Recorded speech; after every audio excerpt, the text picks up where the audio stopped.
Worldwide parent coach and conscious educator Sue DeCaro is on a mission to revitalize the joy in parenting. Welcome to Conscious Parents, Thriving Kids, a podcast designed to help parents all over the world create deeper connections with themselves and their children while overcoming life's daily parenting challenges. Listen in if you want to bring more laughter, love, and enjoyment to your home life. Welcome to Conscious Parents, Thriving Kids, a place for all things parenting. I am your host, Sue DeCaro. This episode is about shame-proofing, shifting the dialogue away from shame. Many of us grew up in environments where shame was just the norm in raising children. No one thought twice about it. Conscious parent and conscious parenting was not even a thing. And so I share this with you because I myself have had situations that have been brought up to me that remind me of the way we use our language and our words in talking with our children. So occasionally, my mother will bring up my rebellious years as a child. I often wonder, is she describing the years as rebellious, or is she labeling me as the rebellious one?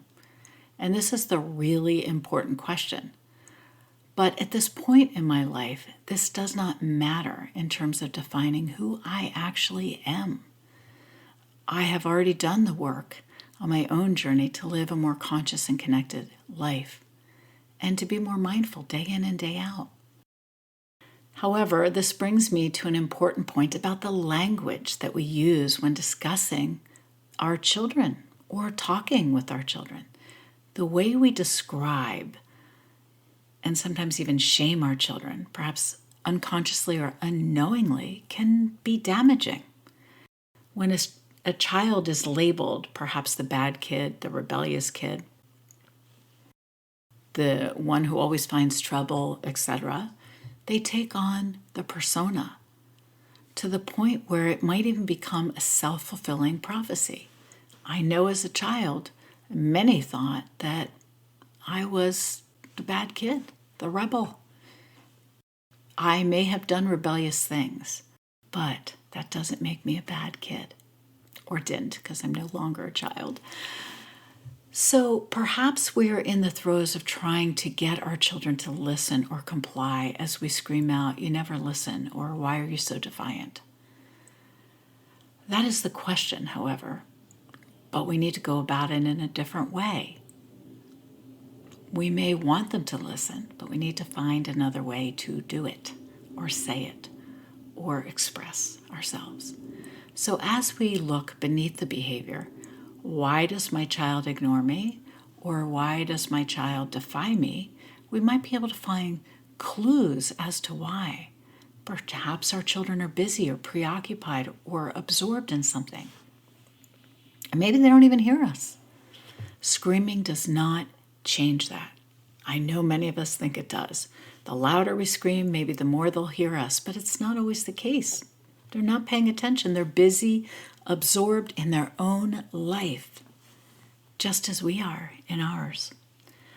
So focusing on what is underlying and try to change that or bring attention to it in a calm and intentional way can really make an enormous difference. Yelling at a child and shaming them does not change anything.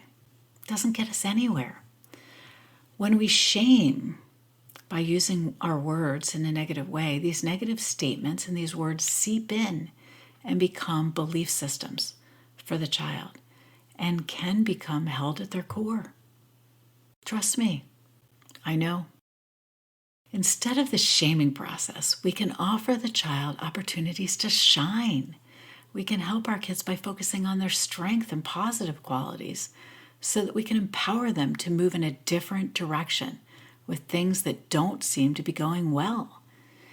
Empowering our kids by addressing the strengths and using them as a means to support or to help them overcome an obstacle is huge and really supports the growth and development of our kids.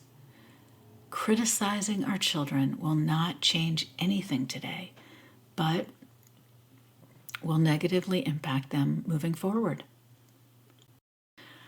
Let's use the example again of the child who is not listening. The key to changing their behavior is figuring out why they are not doing what you expect them to. Addressing the child in a way that says, when you hear what I am asking you to do, you do an amazing job at following through on what I've requested. But sometimes I find that you're not able to hear me. What can I do to create a dialogue with you that works for you? How best can I communicate what I need to share or have done? This is a way to make the difference. It's a huge shift in how we speak and share and include our children in changing what is happening. We're changing the dynamics of us feeling like our kids never listen or are defiant to how can we work together. Working in a collaborative process like this helps our children to be part of the solution, not the problem. We're not labeling the problem, the defiant child, the troubled child, the one that doesn't listen. We're actually taking the challenge and working with the child to create a change together. No shaming, no blaming, or name calling. It's powerful, right? So what would life have been like if my parents had discussed my strengths and asked how they could have supported me differently? Well, we will never know, but it sure would have been an entirely different type of childhood. So how can you be sure to bring this positive, collaborative energy to your family? What do you need in order to shift the dialogue away from shame to collaboration, to strength-focused, to working together to bring a change in whatever is not working well? Feel free to reach out to me if there's anything I can do to support you in this process. Thank you so much for joining me. And remember, every moment is a new moment for conscious connections. Thanks for listening to Conscious Parents, Thriving Kids. If you like what you heard, the best compliment you can give us is to share this podcast with a friend. And be sure to give us some stars and a favorable review at Apple Podcasts or wherever you listen in.